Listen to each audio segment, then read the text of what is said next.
Nors smarkus vėjas dažnai nepraeina be nuostolių gamtai ir žmogui. Tačiau pajūryje ši stichija turi savitą, kone sakralinę reikšmę. Čia vėjas nėra tik gamtos jėga. Jis tampa traukos prie jūros reiškiniu. Tiems, kurie nori pajusti Baltijos alsavimą. Kai bangos viena po kitos talžo auksinės kopas, žmonės traukia kuo arčiau jūros. O kur Lietuvoje galima susitikti su vėjo ir jūros bangų tandemu arčiausiai? Be abejonės, ant Palangos tilto. Tai vieta, kur susilieja gamta ir žmogus, kur kiekvienas žingsnis į priekį tampa išbandymu, o kiekvienas žvilgsnis į horizontą priminimu apie Baltijos didybę.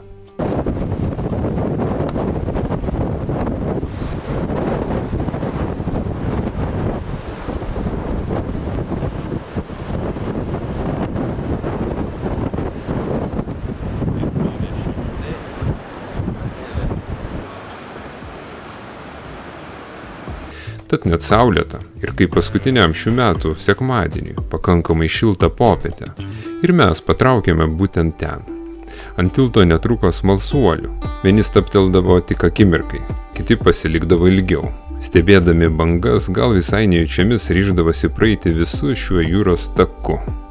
Tačiau šis pasakojimas ne tik apie Palangą, lyg to būtų maža.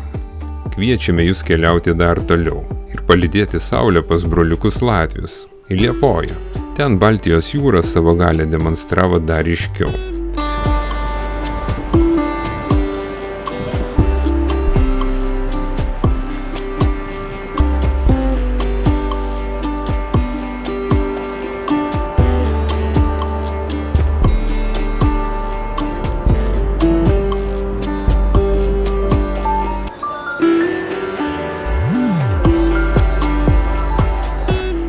Atrodo, jog čia šiandien buvo ir nuožmesnis vėjas, ir žinoma dar stipresnės bangos. Tad šis trumpas reportažas – tai tarsi priminimas, kad Baltija neturi sienų, ji galinga ir mūsų, ir kaimynų krantams. O tokios akimirkos leidžia ne tik grožėtis gamta, bet ir susimastyti apie jos jėgą ir žmogaus vietą šalia. Na, o dabar mažiau šios beletristikos ir paliekame jūs kartu su jūros ir vėjo ošimu. Nepamirškite savo patiktukų, tai įkvėpia kurti naujus video.